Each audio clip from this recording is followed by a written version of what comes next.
हिंदू धर्म के महाग्रंथ रामायण में जीवन के विभिन्न पहलुओं का चित्रांकन बड़ी ही सहजता और सरलता के साथ किया गया है। हमने तथा इस समाज ने रामायण में श्री राम को देखा, लक्ष्मण को देखा, देवी सीता को देखा, हनुमान जी के जैसे परम भक्त को जाना, रावण के ज्ञान और भक्ति को पहचाना। लेकिन कभी यह ध्यान नहीं दिया कि इस रामायण में एक ऐसा भी पात्र था जो शायद सबसे अधिक उपेक्षित रहा था। वह था लक्ष्मण की पत्नी और माता सीता की छोटी बहन उर्मिला का। जब राम और सीता वन को जाने लगे तब लक्ष्मण के आग्रह पर उन्हें साथ जाने की आज्ञा हुई। तब उनकी पत्नी उर्मिला ने भी उनके साथ आने का प्रस्ताव रखा, परंतु लक्ष्मण ने उन्हें यह कहकर मना कर दिया कि अयोध्या में माताओं को उनकी आवश्यकता है। उर्मिला एक पतिव्रता नारी थी, परंतु इतनी कम उम्र में उनके कंधों पर इतना बड़ा दायित्व डालकर लक्ष्मण तो अपने भैया राम के साथ चले गए। लक्ष्मण जी को तो अपने पूज्य भाई का साथ मिल गया, परंतु उर्मिला के नसीब में लक्ष्मण का साथ नहीं दिख रहा था। उस पवित्रता स्त्री के जीवन में उस नवीन व चंचल पड़ाव पर भी उसका अपने पति से दूर रहने का लेश मात्र भी किसी ने ध्यान नहीं दिया। उर्मिला का अखंड पतिव्रत धर्म था, यह उर्मिला की महानता थी। उर्मिला के महान चरित्र, अखंड पतिव्रत, स्नेह और त्याग की चर्चा रामायण में होनी थी, पर वह हो न सकी।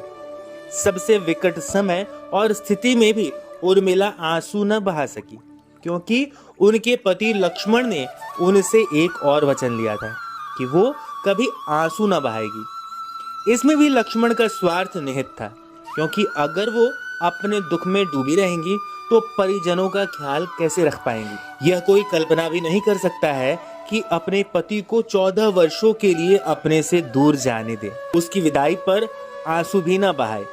किसी नव विवाहिता के लिए कितना कष्टदायक हो सकता है। कितना हृदय विदारक पल था वो जब महाराज दशरथ स्वर्ग सिधार गए थे। ऐसे समय में उर्मिला आंसू भी न बहा सकी, क्योंकि उनको अपने वचन का सम्मान रखना था। जब राम के साथ सीता और लक्ष्मण वन को चले गए तब महाराज जनक ने अपनी पुत्री को मायके ले जाना चाहा, ताकि माँ और सखियों के साथ में उर्मिला का पति वियोग का दुख कुछ कम हो सके। परंतु मिथिला में जाने से उर्मिला ने इनकार कर दिया। उन्होंने कहा कि अब ससुराल के लोगों के साथ रहना और दुखों में उनका साथ न छोड़ना ही उनका धर्म है, और उन्होंने अपने धर्म का पालन करने को ही प्राथमिकता दी। हम सब इस बात को जानते हैं कि अपने वनवास के दौरान भैया और भाभी की सेवा करने के लिए लक्ष्मण 14 साल तक नहीं सोए थे। उनके स्थान पर उनकी पत्नी उर्मिला 14 साल तक दिन रात सोती रहीं। इसका कारण था मेघनाथ को मिला वरदान। रावण के पुत्र मेघनाथ को यह वरदान प्राप्त था कि जो व्यक्ति 14 वर्षों तक न सोया हो, केवल वही उसे हरा सकता है। यही कारण था कि निद्रा देवी के वरदान स्वरूप लक्ष्मण ने निद्रा को त्याग दिया था। इसीलिए लक्ष्मण मेघनाथ को मोक्ष दिलवाने में कामयाब हुए थे। रावण के अंत और 14 वर्ष के वनवास के पश्चात जब राम, सीता और लक्ष्मण वापस अयोध्या लौटे, तब वहां श्री राम के राज तिलक के समय लक्ष्मण जोर जोर से हंसने लगे। सभी को यह बात बेहद आश्चर्यजनक लगी कि लक्ष्मण शायद किसी का मजाक उड़ा रहे हैं। जब लक्ष्मण से इस हंसी का कारण पूछा गया तो उन्होंने जवाब दिया कि सारी उम्र उन्होंने श्री राम के राज तिलक की घड़ी का इंतजार किया, परंतु आज जब यह घड़ी आई तो उन्हें निद्रा देवी को दिया गया वह वचन पूरा करना होगा जो उन्होंने वनवास काल के दौरान 14 वर्ष के लिए उन्हें दिया था। दरअसल निद्रा ने उनसे कहा था कि वह 14 वर्ष के लिए उन्हें परेशान नहीं करेगी। उनकी पत्नी उर्मिला उनके स्थान पर सोएंगी।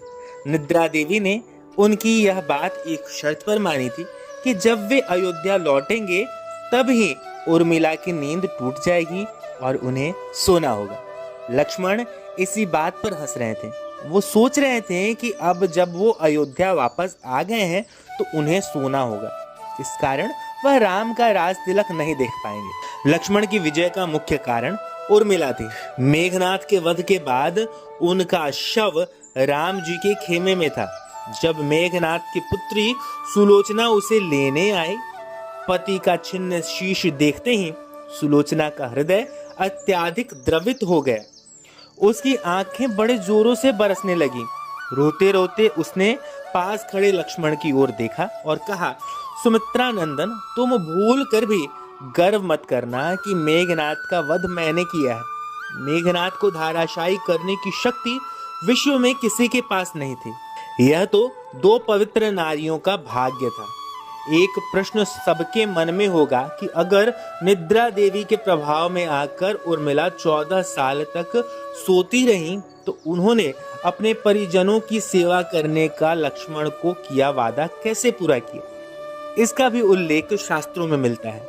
वह यह कि सीता माता ने उर्मिला को एक वरदान दिया था। उस वरदान के प्रभाव के कारण ही उर्मिला एक साथ 3 कार्य कर सकती थी। इसी से उर्मिला ने अपने परिवार के प्रति जो धर्म था उसे पूर्ण किया, साथ ही अपने निद्रा द्वारा लक्ष्मण के वरदान को भी प्रभावी बनाया, जिसके परिणाम स्वरूप लक्ष्मण इंद्रजीत का वध करने में सक्षम हो पाए।